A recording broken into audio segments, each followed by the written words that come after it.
Hello, everybody, and welcome to this episode of Unexpected Goals. This is your Premier League Match Week 31 preview. I'll be honest with everybody right now. If you're watching on the YouTube, you see that I'm wearing glasses. That is because I'm recording this at the clock just turned to 2:10 a.m. Central Time here on Friday. It's been a late night, a lot of writing. Please check out my Substack. There's a lot of content coming out on Friday. It's an interesting slate, I'll be honest with you. And this one might go off the rails a little bit because I am so tired. And also, I don't know how to edit podcasts. So, this is the raw audio. So, we'll see what happens here. Um, Interesting slate. We'll kick things off with Arsenal and Everton. Um, Arsenal versus a low block again. Hey, 2.2 expected goals over the week, over the weekend on Tuesday against Fulham. Pretty decent performance from Arsenal. What was interesting and what was good about what Arsenal did is now that Saka's back, now they have some wingers available, uh, we're playing through the wide areas a little bit more, like we Arsenal has done for basically the entire time under Arteta.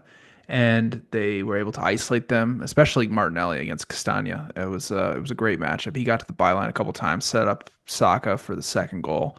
But consistently in the first half, they were getting him 1v1, and that was a pretty decent matchup for them.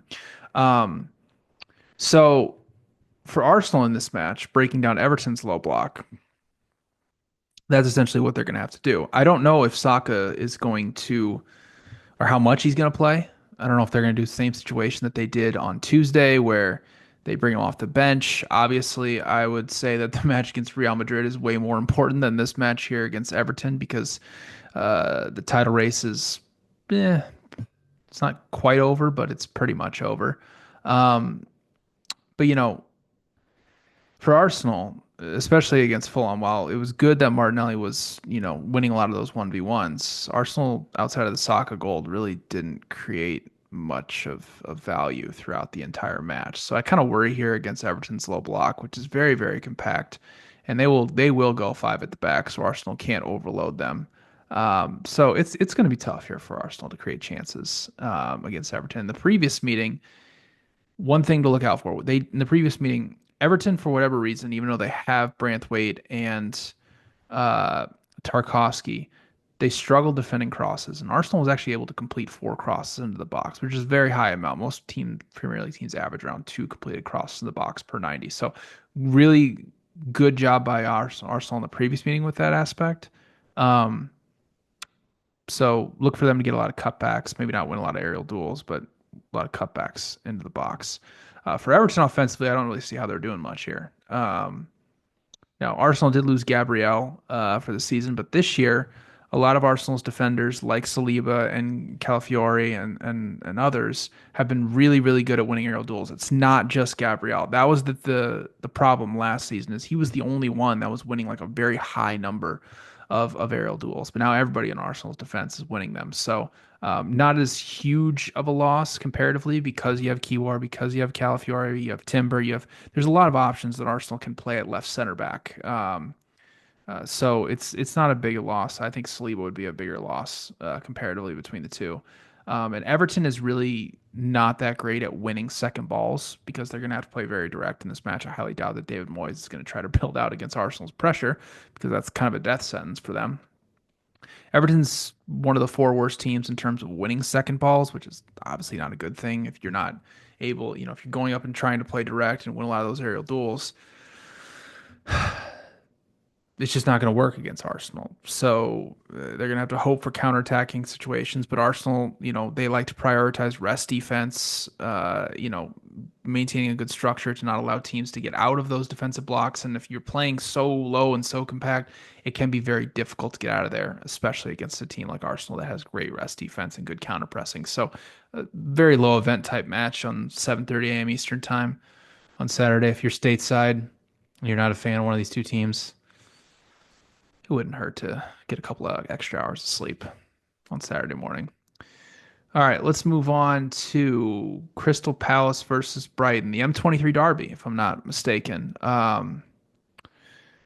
I'm not. Again, this podcast might go off the rails because I thought about this before recording. Is uh, my old colleague and a good friend of mine, still a good friend, Michael Leboff, told me that this became a rivalry because Crystal Palace and Brighton are the closest to is excuse me, Crystal Palace is the closest Premier League team to Brighton, and it's I believe it's the M23 way. I think it's what it's called. I'm not sure. That's probably wrong. People in England are probably screaming at me right now. But apparently, someone took a dump in the other one's locker room or bus or something like that to make this a rivalry, essentially. Don't quote me on that. Look it up for yourself and see if you can find anything about it. Um, Michael Leboff told me that, so I believed it on the spot. But in any case, Palace was not very good against Southampton on Wednesday. And I think the key here is how effective is Brighton's press because it was really good against Aston Villa. They had a pass per defensive action of 7.3, defensive action height of 63.3 meters. I think that might be the highest defensive action height I've seen all season long. And they forced 11 high turnovers. Um, Crystal Palace for the season is has the most danger zone losses offensively of anyone in the Premier League, which is kind of concerning from Glasner. Obviously, he wants them to build out of the back in a 3-2-5. He wants them to build through teams, not just play direct, like a lot of teams in the Premier League are doing. Now, one of the Brighton's really gonna have to be effective with their press. They can't sit back in a mid block. That happened in the previous meeting, and what Palace actually did instead of playing through them, they were able to get a 5v4 on the back line. They were playing balls to their fullbacks who were pushing high up the pitch and staying wide. That's how they scored their second goal. Mitchell got wide of the back four and was able to send it across to Sarr at the back post, and that's how they got up to nothing. So it's really going to come down to how effective is Brighton with their man-to-man press. They were really, really aggressive against Aston Villa, and I thought they were very, very good. They just were very unlucky. And you know, Palace though defensively recently has been really, really good since the calendar turned to 2025. Only Arsenal is allowing fewer expected goals than Crystal Palace, and in the previous meeting, what was kind of interesting is that Palace actually came out and pressed Brighton, which is, you normally don't think of what you should do against a Herzler team. You should just sit back in a low block because they can't break them down. I mentioned the stat last week. This year against teams that don't play low blocks, or excuse me, since over their last, I think it was, we'll go since the calendar turned 2025, somewhere around there. It was like their last 11 or 12 matches. Um, Against teams that play low blocks, they're only averaging 0.99 expected goals per 90 minutes. And against teams that don't play low blocks, they're averaging like over 2 expected goals per 90 minutes. So it just highlights that Herzler's system of playing direct balls can be very effective against teams that want to press high, but they just don't really have any ideas of how to break down low blocks. So I would think that Glasner would revert more to his 5-3-2 low block. And then Palace is absolutely one of the reasons why Palace has been so good defensively. You know, the center back partnership of the back three has been so good, and they're also the number one team in the Premier League in ground duel win rate. They win a ton of ground duels every single match, so it can be very difficult to actually break Crystal Palace down. So I think this is a very difficult matchup here for Brighton, and I would expect Crystal Palace to play more of that 5-3-2 low block and give the Seagulls a lot of problems. All right, let's move on to Ipswich versus Wolves. This is it for relegation. Quite frankly, this is it. If Ipswich cannot win this match, I think we're completely done. It's already pretty much done, but I think we're completely done if they don't get one here. Ipswich buildup was a complete disaster against Bournemouth. I know they won the match 2-1, but the Cherries forced 44 danger zone losses, and 10 of those led to a shot. That's really, really bad. That's like beginning of the season Ipswich when they were trying to build out of the back. And I mean, listen, like I said last week, Ipswich has got nothing to lose. They have to go for it. They need all 3 points. So, they tried to play to the back against Bournemouth, which was a death sentence, and they should have gotten punished for it, and they didn't. Now, Wolves has shown an ability to press high in a man-to-man fashion. Like they're nowhere near the pressing team that Bournemouth is. They did force 6 high turnovers against West Ham on Tuesday, so they could give some Ipswich some problems here.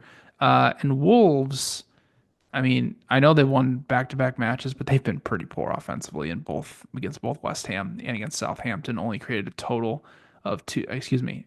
Over their last 3 matches against Everton, Southampton, and West Ham, they've only created a total of 2.1 expected goals. And really, the struggle for them when you dive into their numbers, it's just creating high quality chances. Like it just one of the downsides of playing so direct is oftentimes when you're coming down and winning those 1v1 balls, a lot of the shots are in and are like right outside or right inside the 18-yard box, or their crosses right in front of the face of goal. You're not getting too many shots inside the 6-yard box, which is, obviously where you want most of your shots to be. It's where you want your shots to be taken. Wolves have only taken 12 shots inside the 6-yard box. That's the lowest amount in the Premier League. For context, Arsenal leads the Premier League with 65 shots inside the 6-yard box. So it would probably not surprise you to learn that Wolves has the third lowest XG per shot, and they also have the second highest XG overperformance in the Premier League behind only Nottingham Forest. They're overperforming their expected goals by about 8.5, which is pretty high. Um, Now, Ipswich defensively, their structure and their pressing has been horrible. I mean, Bournemouth, I know, again, I know they won the match, but Bournemouth was kind of able to do whatever they wanted against them. So, you know, it's really going to come down to how effective Wolves is playing a lot of those direct balls and can they win some of those duels and everything like that, which they honestly probably should be able to. Let's move on to West Ham and Bournemouth. West Ham listen, Graham Potter's trying to turn them into a build-up team, and it's been a little bit of a struggle. They struggled against Wolves.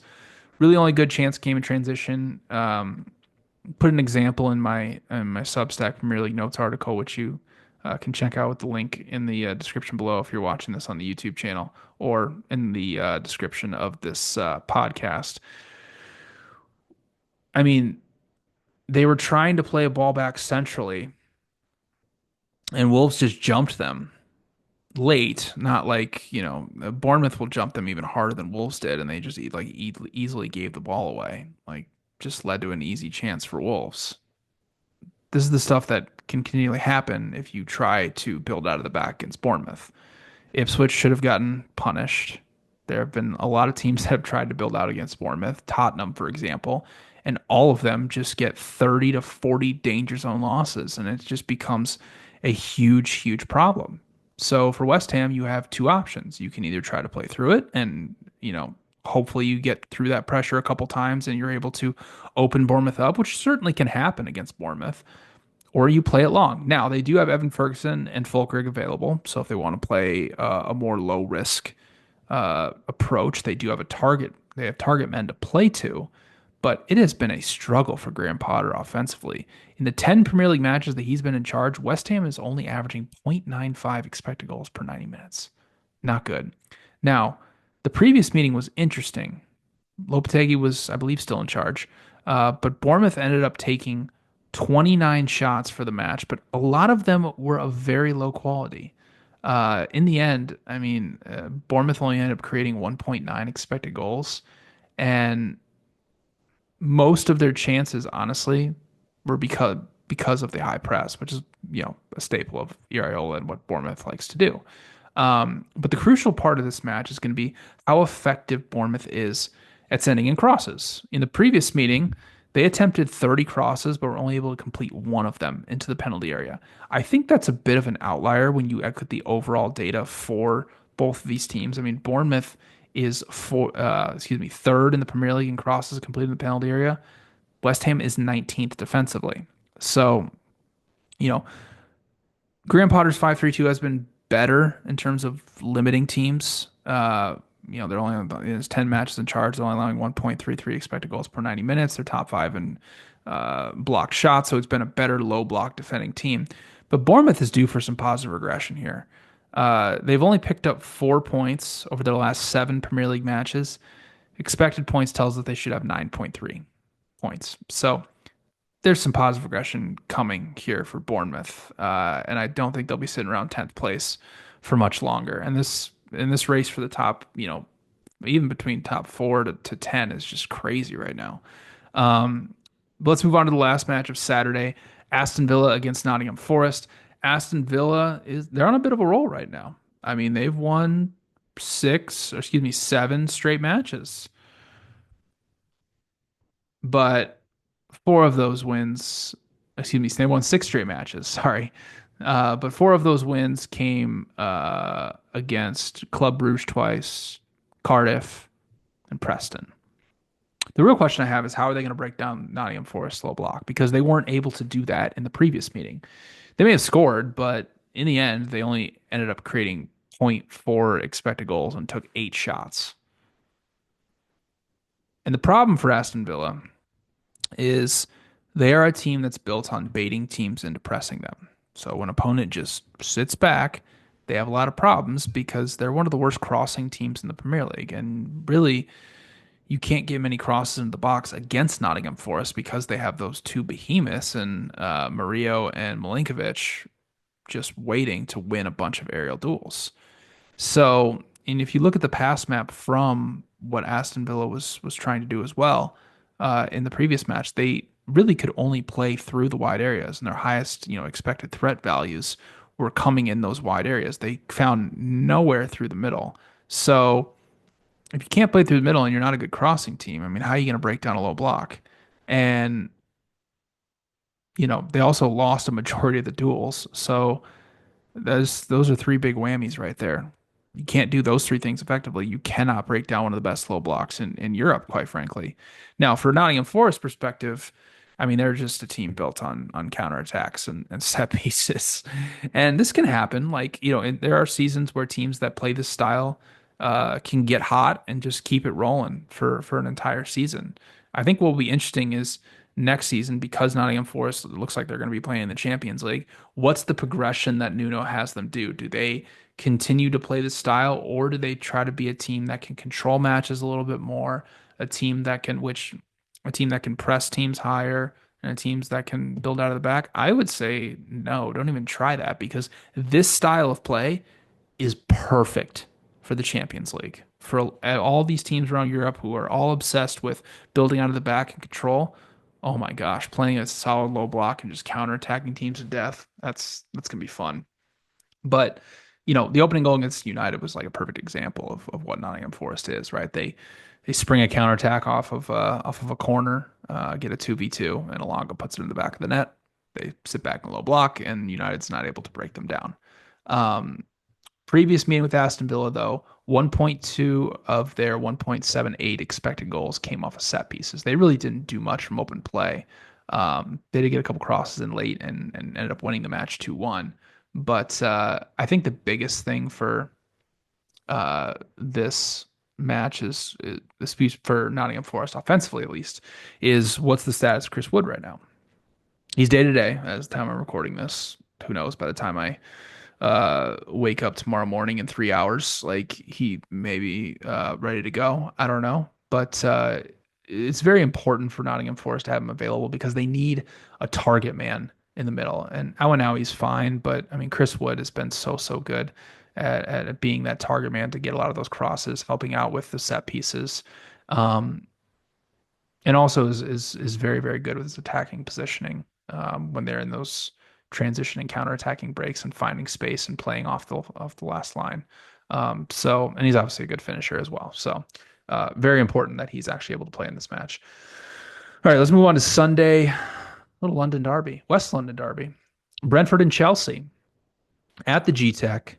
I kind of want to go off on Chelsea's press because it was completely uninspiring against Tottenham. I know people will say, well, they had 7 high turnovers. That was pretty good.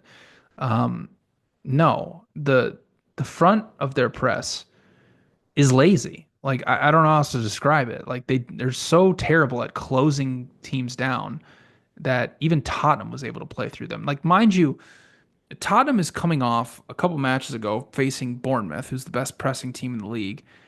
Bournemouth 40 plus danger zone losses, 12 high turnovers, so many of those leading to shots.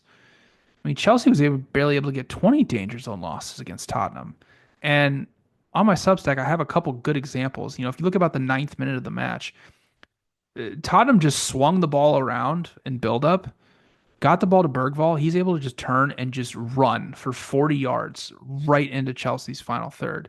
There's another example uh, early on in the match as well, where they're just not closing guys down. And Tottenham's able to play the ball centrally, play a lot of bounce passes, or they're able to play the ball out wide pretty easily. Like it was kind of easy for Tottenham to build up in this match. I know they didn't create anything, but Chelsea's press for most of the season has been pretty terrible. They're 11th in danger zone losses forced and 8th in passes per defensive action. This is not a good pressing team. So Brentford, who has been much, much better in build up, like they should be able to play through Chelsea's press. And the other advantage that Brentford has is I would say Brentford is probably the best, or at least one of, I'm not trying to, can't think of another team better off the top of my head, maybe Newcastle, of making runs off the back line. The Shade, Lisa, and Mbuemu are so good at those type of runs. And if you want to play a high line, which Chelsea found this out in the previous meeting because Brentford took advantage of it over and over again, ended up creating 1.6 expected goals against it, and like was very narrowly, probably should have drawn Chelsea in the match. Like they're so good at that. So if Chelsea wants to play a high line and they want to, even if they want to play a very high line with a very compact mid block to try to deny space to the middle, Brentford's going to make those runs over the top. It's what makes Thomas Frank's team so difficult to play against is because they are versatile. They can build out of the back now and they can build short passes through teams and they also can play those balls over the top. So I like this matchup quite a bit for Brentford. I think Chelsea's press is completely uninspiring. I think they have a bunch of passengers, most notably Cole Palmer, out of possession. Um, that leaves them with being just more than less a liability. Um, Now, for Chelsea, when they're in possession, Brentford could press them high up the pitch here, but if I were Thomas Frank, I would just sit in a low block and just like dare them to break them down. I don't think they can do it. There are there are two reasons why Chelsea cannot break down low blocks. Is number one, Maresca wants them to create a midfield overload. Usually it's a five-man overload. There's no space to play through the middle, so they can't play short passes, and it becomes very difficult. And they just kind of rely on Cole Palmer and everybody else to just hopefully make some magic happen.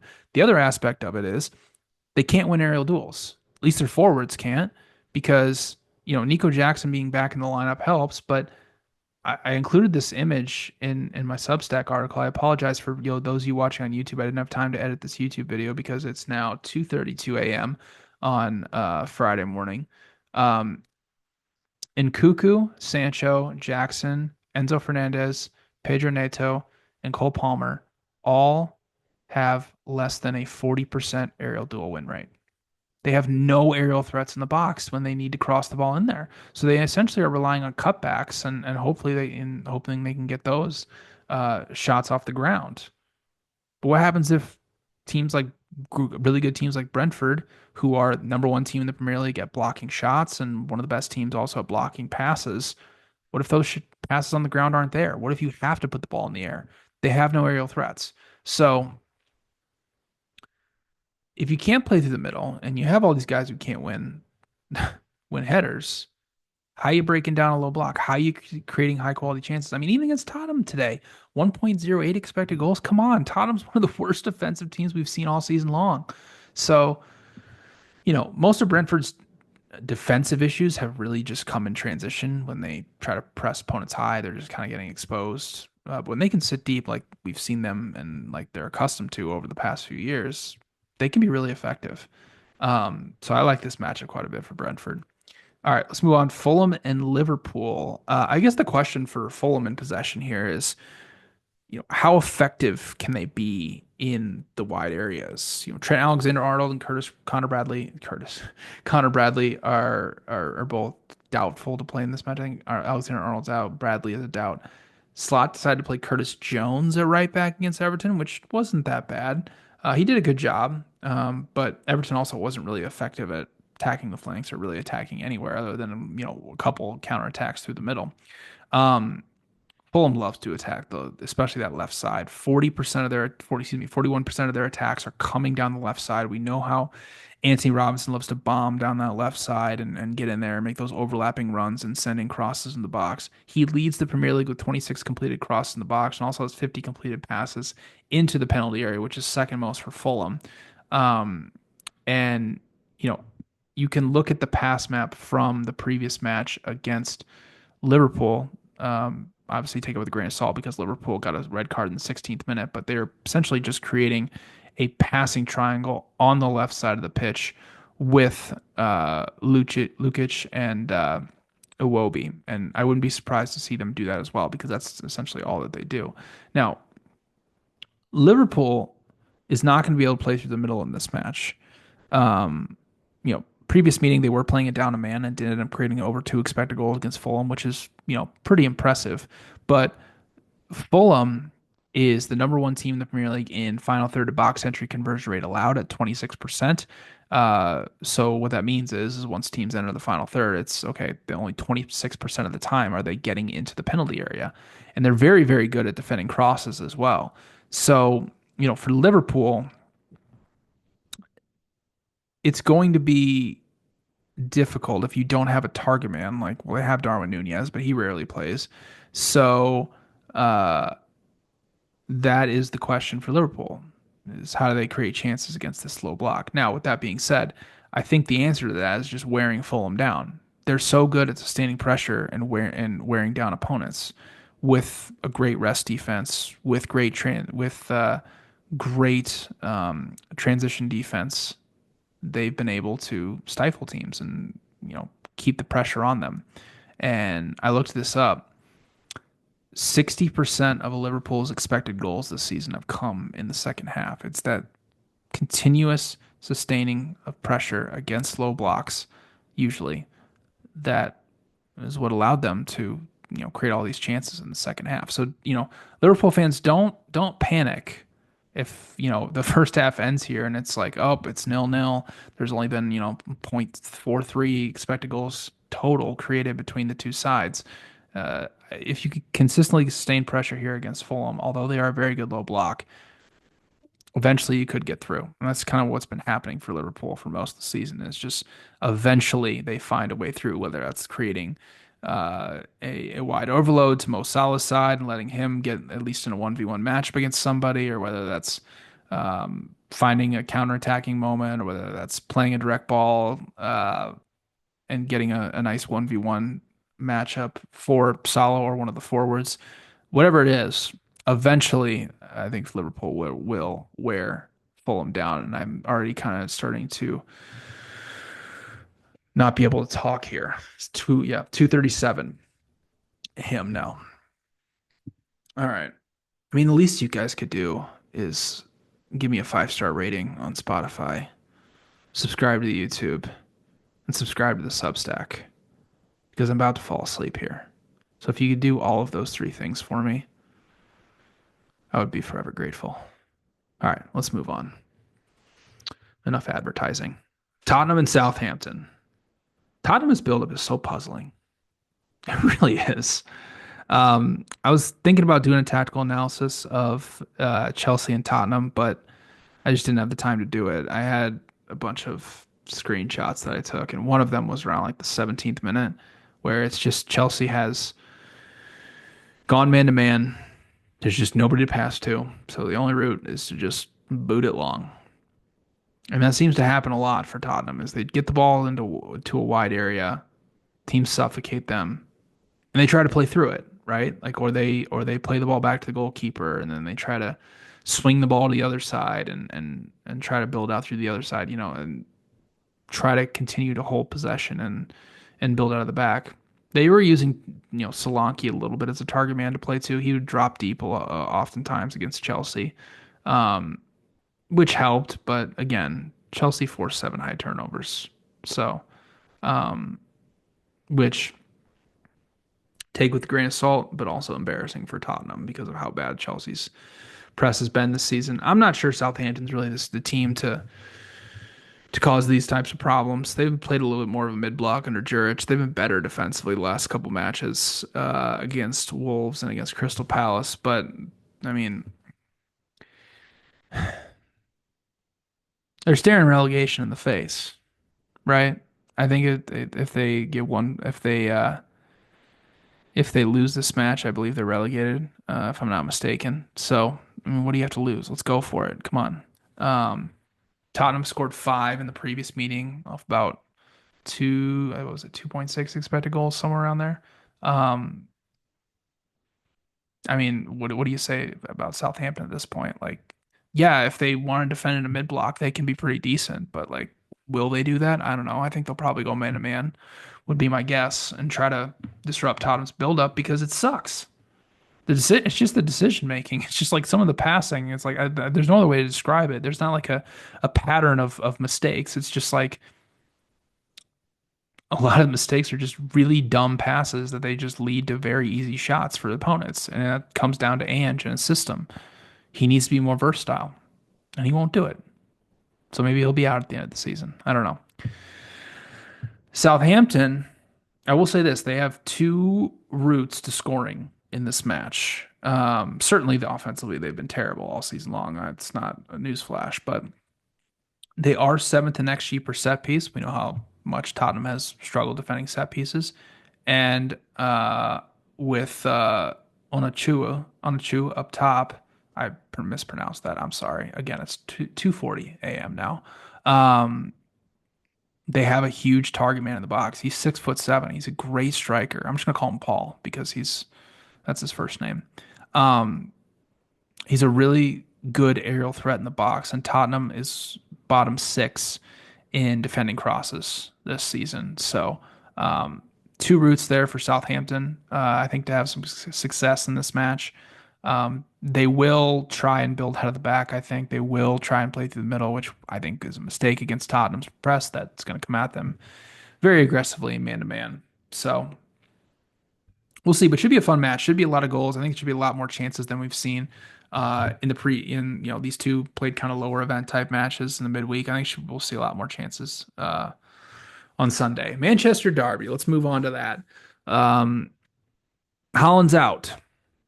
So thank God City spent, what was it, 70 million on Marmouche. So they actually have a striker to finish the season out with, because if they didn't buy Marmouche, they were staring down the barrel of not a great situation. But I will say this about Manchester City. Obviously, Marmouche has only played for 6.390s, so obviously take what I'm about to say with a grain of salt. But of the 53.8, I think it is 53.9 expected goals that City has created, Holland, it counts for 20.8 of those. The next highest expected goal total for the season is Phil Foden at 4.9. Guardiola is fourth at 4.2. That just kind of tells you a lot of what you need to know. So what you're going to see from Manchester City now for the rest of the season is what you saw against Leicester. An extreme midfield overload, 5, 6 guys in the middle of the pitch, isolate Doku, isolate Savinho, and just let them go to work. Let them go to work and try to send crosses in the box. It worked in the opening couple minutes against Leicester. They were able to score a goal. But yeah, that's pretty much what you're going to see from City. Specifically in this match, though, what I find interesting is in the last Manchester derby, I thought it was one of United's best defensive performances they've had all season long. City created 0.37 expected goals from open play against United. Like that in and of itself is a feather in Amorum's cap. But what they did is they went with their man-to-man press and they forced City to play the ball long. Now, when City has Holland, he's extremely good at winning a lot of those aerial duels and winning, helping City win a lot of second balls. City's one of the best teams actually in the Premier League at winning second balls this season. But Harry Maguire was excellent in that match, and he basically neutralized any type of those direct balls going long. So City didn't really have many options. They tried to play through United's press, and they didn't really do a good job of that. So when you don't have a target man like Holland up there to win those 1v1s, I think that makes it kind of difficult for City to actually successfully build out of the back here. They're obviously going to try to overload the middle of the pitch. So I think what will come down to is how effective is United at turning City over high and creating easy transition opportunities, because United's offense is terrible. We know that. Um, and playing direct is not really a Morum style and not really a way that United can actually be successful in this match. But I think United defensively should be able to stifle City a little bit. Now, problem with United this season, quite frankly, has been the fact that they just don't have wingers that can beat teams in 1v1 situations, especially opposing fullbacks. They are averaging 6.83 successful take-ons per 90, which is the second lowest amount behind only Leicester City. Um, I mentioned that because I think there's going to be quite a few situations here against City, their fullbacks specifically, who are very vulnerable, where United's going to need to get to the byline and they're going to need to be able to send it across the box. And I just don't see that happening. Amad Diallo was averaging a little over two successful take-ons per 90, but he's obviously injured. So I think you're going to see probably Morum try to overload the middle, try to drop Garnacho and Xerxes deep and build up to help create that midfield overload. But look for, because City plays that high line, look for Hoyland to make runs in behind. It's like the one thing he's actually really good at. He's a transition striker and he's very good at making runs in behind. He's not really someone that's good in hold up play or dropping deep. So utilizing Xerxes and Garnacho to create space, to pull center backs with them, to allow Hoyland making those runs, I think it's going to be very key for United. If they're able to do that successfully, get Fernandes on the ball, let him make those passes. I think they can be actually a little bit successful here. So I don't think this is really that straightforward for City. I think this is going to be a very interesting match, and I think United actually has a chance. All right, let's move on. Final match Monday, Leicester and Newcastle. Boy, Leicester sucks. They're so bad. And you know, I want to say something. I have a lot of respect for Luton Town last season. I have a lot of respect for Rob Edwards. Um, they didn't just go down with a whimper in terms of relegation. They gave it every possible thing they had. They obviously were the least talented team in the Premier League. Obviously, they were never going to survive, but man, they went for it. They went for it, and I will forever have respect for them. I have zero respect for this version of Leicester. You want to know why? Because their attack is doing nothing, and they're not even trying. There's an image from the previous match that I included in my Substack article, and it is Leicester in a transition break. Wilfred Ndidi is holding the ball on the left side of the pitch. Christensen is making a run into the box where there is only one player waiting, and it's Jamie Vardy. Patson Daka is waiting on the outside of the 18-yard box. Where is the rest of the attack? Is nobody making runs? Is nobody trying to crash the box? I I included that image because what ends up happening at the end of it was basically Ndidi just passed the ball backwards to El Canus, who took a shot from 35 yards, didn't even come close. That was Leicester's only shot for the entire match. I'm pretty sure at that point they were down 2 goals. That's embarrassing. Come on, do something. I understand what the reason why this is happening is because Leicester is playing such a deep, compact, low block that it becomes very difficult to transition from that. So when you play that deep, and yes, that is important. It is important to keep teams from playing through the middle. It is important to have a good defensive structure.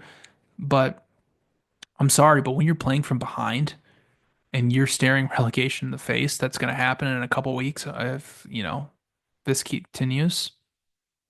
Like, go for it. Do something.